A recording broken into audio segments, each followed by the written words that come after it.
Welcome, welcome, welcome. My name is Timothy Halloran.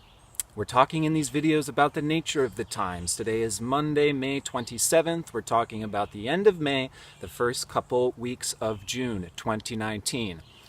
Now, a quick little disclaimer and forewarning. I'm very exhausted. It's about 100 degrees outside in Savannah today. Please, please bear that in mind when it comes to my tone and my mannerisms. This moon in Taurus is affected by my comfort levels. Now, Mars has been square to Chiron this last week. So this experience of exhaustion, lethargy, so much to do, such little time. Yes, we've been talking about this theme and dynamic, and yes, this will remain to be a theme and dynamic through the rest of the year.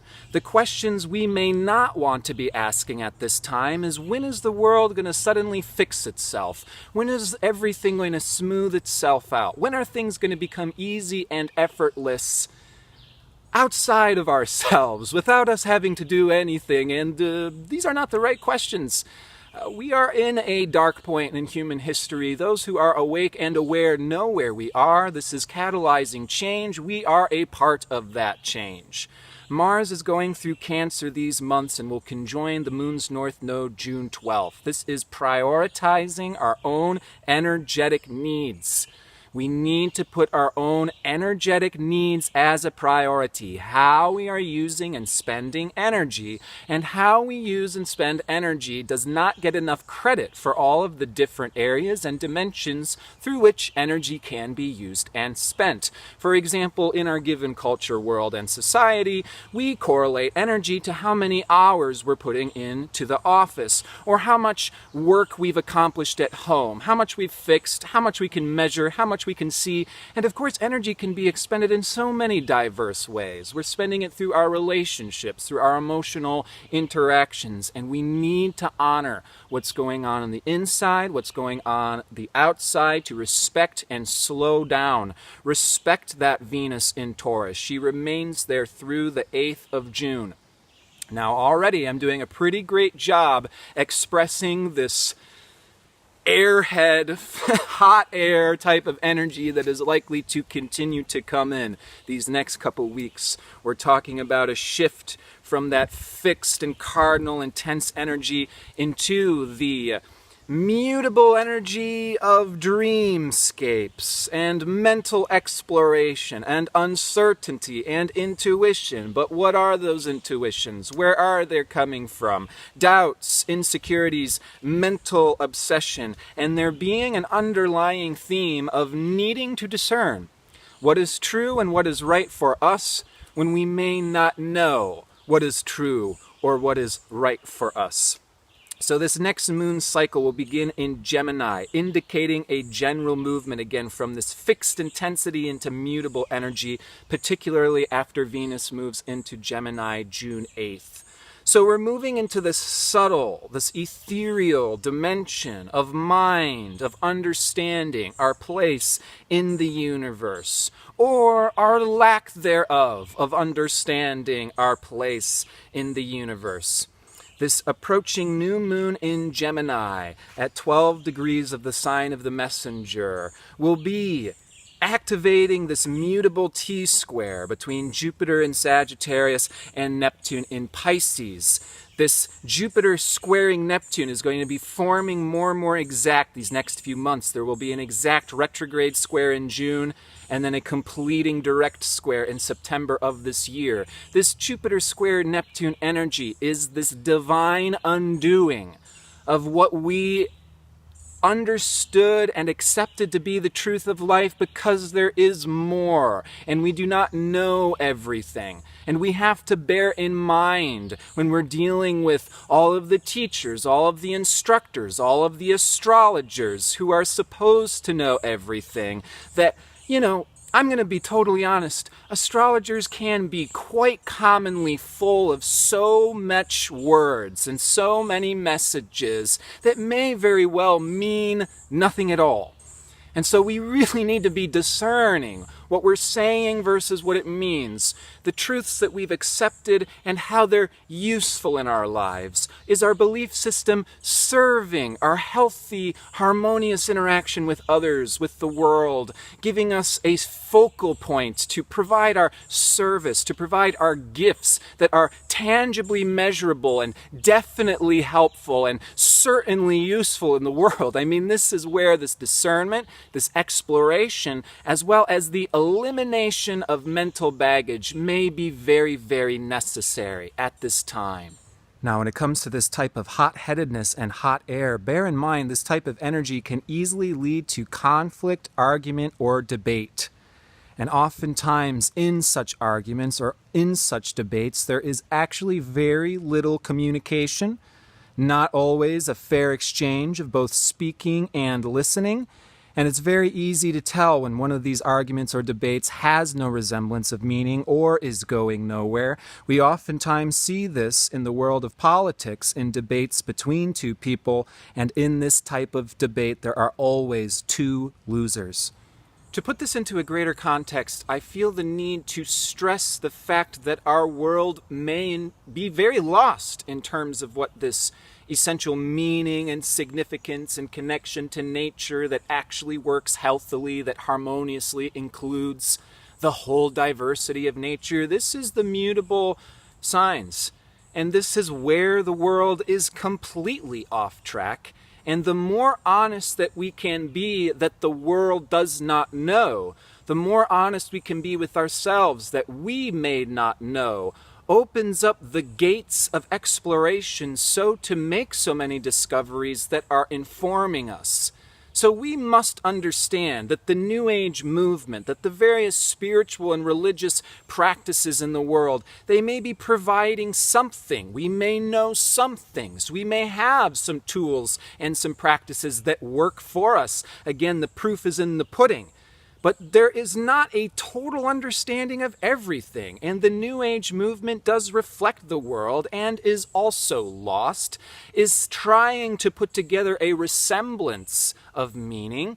And again, we have to possess this discernment because it is a simple fact that you can type astrology into YouTube and at least 50% of the people who are posting and ranting the same way I am right now are in fact speaking in incongruent sentences that do not make sense, have no resemblance of meaning, and people hear the key words. Oh, the planets, the aspects. Oh, that's astrology, so that must be what's true. I mean, we have to understand that here in the United States of America, we just elected a president who speaks in incongruent sentences that does not have any resemblance of meaning, and everybody claps their hands when they hear that key word. This is hypnotism. This is mind control, and this is not coming from exterior demons or evil forces that are trying to possess us. This is coming from lost human beings that do not know what they're talking about, are not able to admit it, because it is a common fact that when people think they know everything, they develop that God complex, and then they are capable of doing truly unhelpful and heinous things.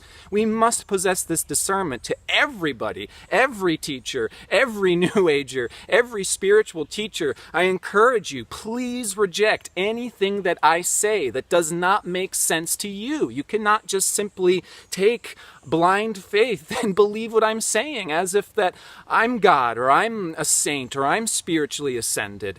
And yet it is a fact, again, in the world of astrology, that astrologers deals with generally two types of people. The type of person who believes that astrologers are full of shit, delusional, and charlatans, or the type of person that thinks astrologers are gods and they know everything. And they're both not true. We know something. We don't know everything. You know something. You don't know everything.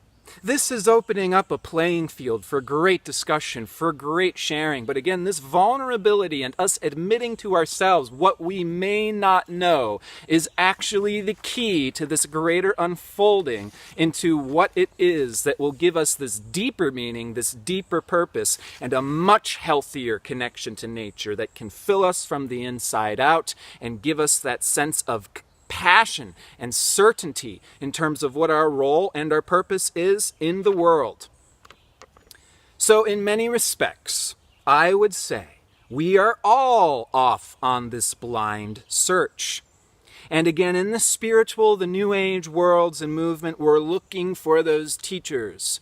We're looking for those sources of wisdom. We're looking for our feet on the ground. And so oftentimes this is the guru search. We're looking for that source of wellspring, that healer who's going to save us from ourselves. But do we know where she or he is? And as we are searching on this journey to discover that wisdom, to discover that truth, some people lead us in a false direction. And does that even matter if we did not know where we were going or where we were headed to begin with? How much can we therefore learn by going in the wrong direction for a while? Is it true that there is no such thing as failure, and that there is only such thing as feedback? What baggage are you carrying on you? Is it old? Is it heavy? Is it useful? How much do you really need it to go where you need to go? It is much easier to travel light. Yes, our minds can be excited and we can be having so many explorations, but this discernment is to liberate ourselves from the confusion or the uncertainty that would drag us down unless we be willing to travel light. Let us let go of what needs to be let go of so we can hold our hands open to a more realistic, a healthier defined truth in a world that has lost truth and been stumbling in the dark for many thousands of years. Now, as we said at the front of this video, where we stand in collective history and where we may be standing in our own personal journey as well is in the deep, dark bottom of the barrel. And we're looking at these past themes to deal with systemic oppression, patriarchy, how society lost this truth, and how society became oppressive. This is the world that we live in. This world hasn't changed or been saved, but we are waking up to it so that way we can find those solutions to catalyze the change and necessarily save this planet ourselves. And again, we cannot wait for a savior or the clouds to depart and that magical figure to come and spread gumdrops and unicorns everywhere. This is a part of the human journey, the human condition, the human experience that is unfolding into our work. That work will be connected to the meaning of restoring life balance and a correct connection to nature in this world. Now, interestingly, this new moon in Gemini, June 3rd, is conjoined the north node of Uranus. So this next month of June, we can also be having these weird glimpses of the future and sudden downloads and sudden awakenings and spontaneous illuminations of new realities, new possibilities, new laws of the universe that have never previously been before discovered, realized, or recognized. And this stuff can change everything, can change the rules of the game. Everything turns on its head. And this can also be a part of the uncertainty or the part of the confusion of, wait a second, I thought I understood where things were and I understood what my truth is, and there's all of this missing information and all of this other phenomenon going on in reality. I mean, this is where we stand, you understand, in the larger bird's eye view scope of things. We're at the very end of the age of Pisces, the very beginning of the age of Aquarius. The whole collective's perspective of reality, religion, our relationship to God is about to change in a very massive way, because the age of Aquarius is introducing phenomenon that the old religious and spiritual beliefs have no comprehension or understanding of. So where do we go from here? Now, sometimes Uranus is also liberation, freedom. It is these new possibilities that are taking us into a fresher, cleaner, more harmonious future. And yet some of those new ideas or those conversations or those new realities and possibilities that are coming in can be so new, can be so different, they just don't make any sense at all. Or they're completely strange, or they're completely foreign and completely incongruent with everything that we've understood before.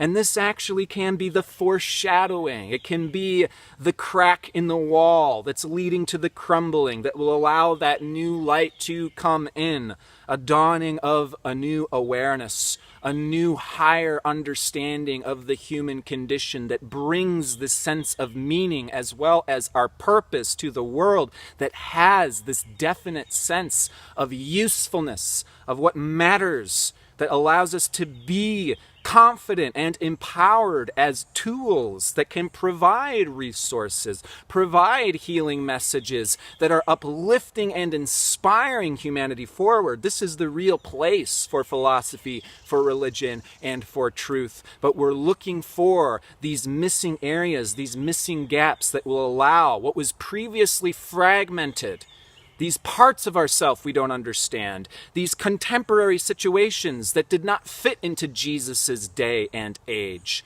We're figuring out how to interconnect these different fragments together into the uniform whole. And again, just like a talking head can say so much that has very little meaning, that meaning is found where the words interconnect in a way that's sending a message that has a definite impact.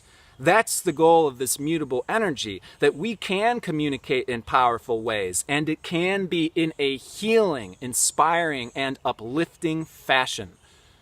Now, since we're talking so much about the mutable signs, which has so much to do with communication, learning, healing, constant improvement, let's look to asteroid Palisthenia, the goddess of wisdom. She is stationing direct at 10 degrees of Libra, trine to the sun on May 30th. I really correlate Palisthena's energy to really being at home in Libra. Palisthenia is a lady justice type of figure. She's fighting for the women, the children, the outspoken, the downtrodden. She's a warrior goddess, protecting and defending what has worth. Lady Justice.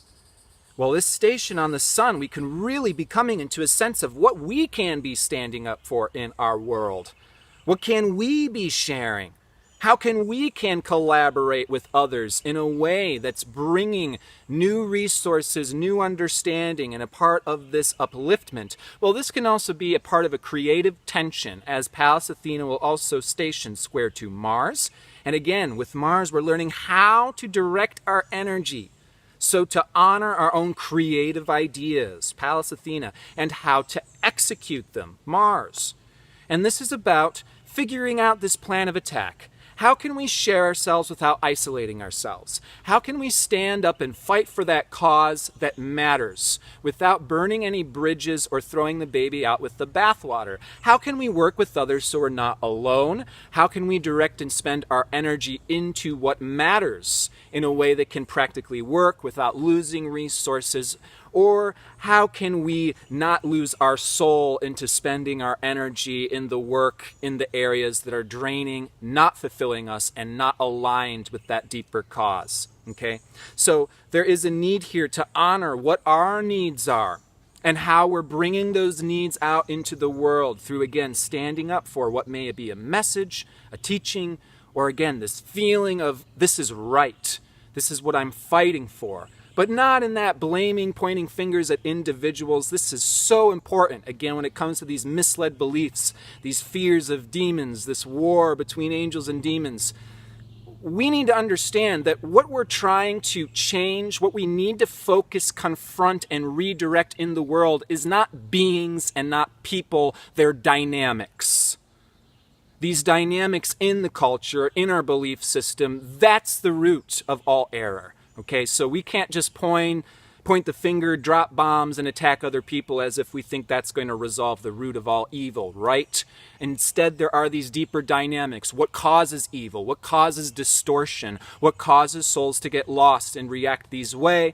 How can we bring the world back on track? Now, again, this is a lot of honoring ourself and then also how to collaborate with others with that Palisthenia. And tomorrow, May 28th, the sun is opposite to asteroid Ceres in Sagittarius. And this can be a potential conflict between taking care of ourselves versus taking care of others. We need to watch for self-sacrifice tendencies. We need to develop the self-worth to stand up for our own unique purpose, our own unique sharing, what matters for us, so not to become isolated because we can't share ourselves with others, and not to sacrifice ourselves by becoming too obsessed or too attached or smothering others. It's this balance of our personal purpose and our capacity to nourish ourselves and others. Asteroid Juno, also taking a spotlight these next couple weeks. Asteroid Juno is the partnership asteroid, very much to do with intimate relationships, but also relationships by and large. So asteroid Juno, very Venus-like asteroid, and Tuesday, May 28th, she conjoins the moon's north node in Cancer. This is very much holding open the doorway for us all at this time. How can we get emotional safety, closeness, safe space in our connections that feels like a warm home, that is as nourishing and nurturing as a good meal? This is what we can establish in our relationships. Now that Juno's transiting opposite to Saturn May 30th and then opposite to Pluto June 6th. And so there are issues and, again, dynamics, not people, not souls, not beings, dynamics to address, because we don't just, for example, want to point the finger at men and exterminate them from the planet. However, patriarchy is certainly a dynamic that we want to address. And we can be addressing patriarchal dynamics in our relationships these weeks. How these influences get in the way of that safety, that pleasure, that intimacy of the home life. This can be work pressure, survival necessity, gender stigmas, limiting societal belief systems, such as you're supposed to remain with your marriage partner till death do you part, even if it's an abusive relationship. Well, that's what God and the church told me to do. Oppression, abuse, patriarchy. We're stepping out of these oppressive roles and expectations coming from society. The pornography, the Cosmo magazine, woman's worth tied to her man and his happiness, man's worth tied to his woman's happiness and her comfort. Such standards lead to forming relationships out of insecurity. Think about that old traditional definition of marriage. I trade a goat for your daughter, and now my son has a partner, and, we can figure out our resources and we can survive on the land. I mean, you understand this is the origin of marriage, and we're crawling out of the Victorian era. We're still deconditioning all of these societal standards and gender stigmas. We're getting rid of any dynamics of simply submitting to cold, authoritative, or oppressive dynamics because we think that somehow provides stability. Such as, I'm attracted to this very cold, harsh person. He's so much older than me. He's really mean to me. But you know what?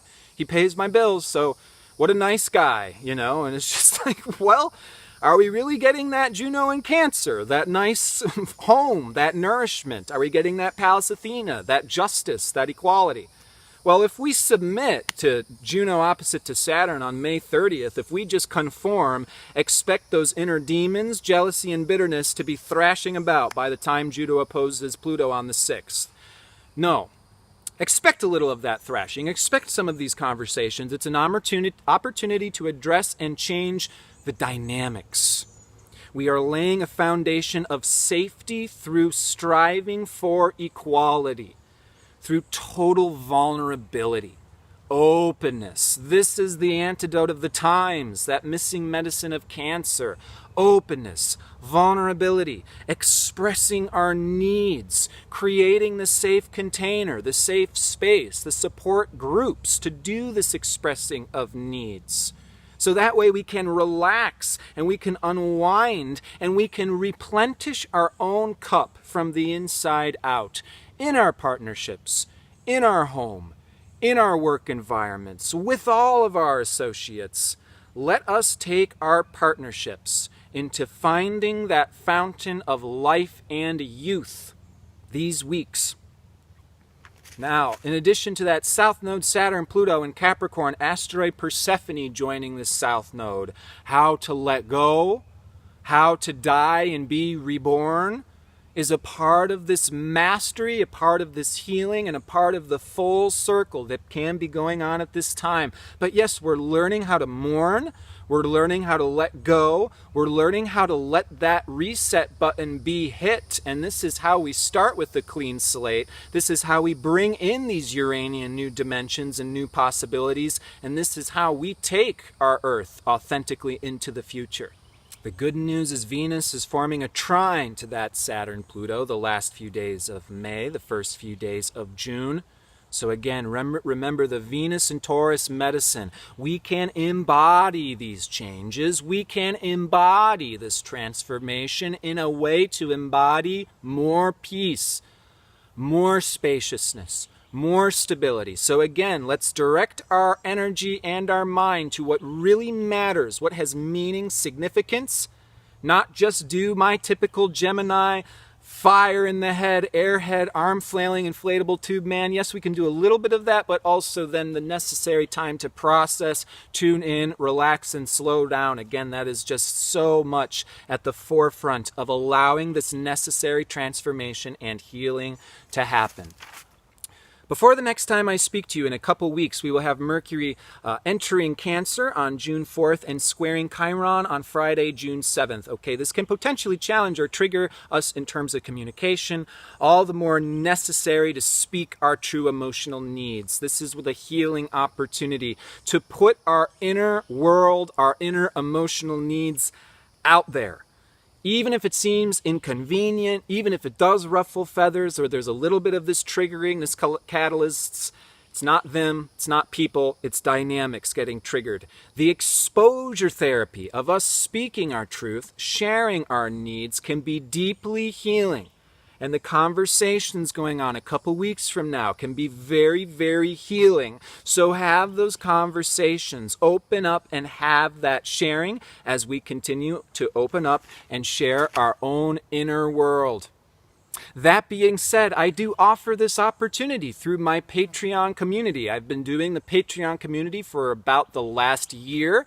And I have to say, the part of it I'm most excited and energized to continue is every month we have a monthly Q&A meeting where you can bring in your chart. You can ask any personal or technical or question about life in general. We can look at your chart. We learn astrology as a group. For those who may not want an entire reading and just have a small bite-sized question, this is a really good way to get that question answered, as well as to learn and grow as a group and to really share, again, our own personal experience. And I find that the best way to also come into learning and understanding astrology, just how real and just how useful astrology can truly be as a healing tool.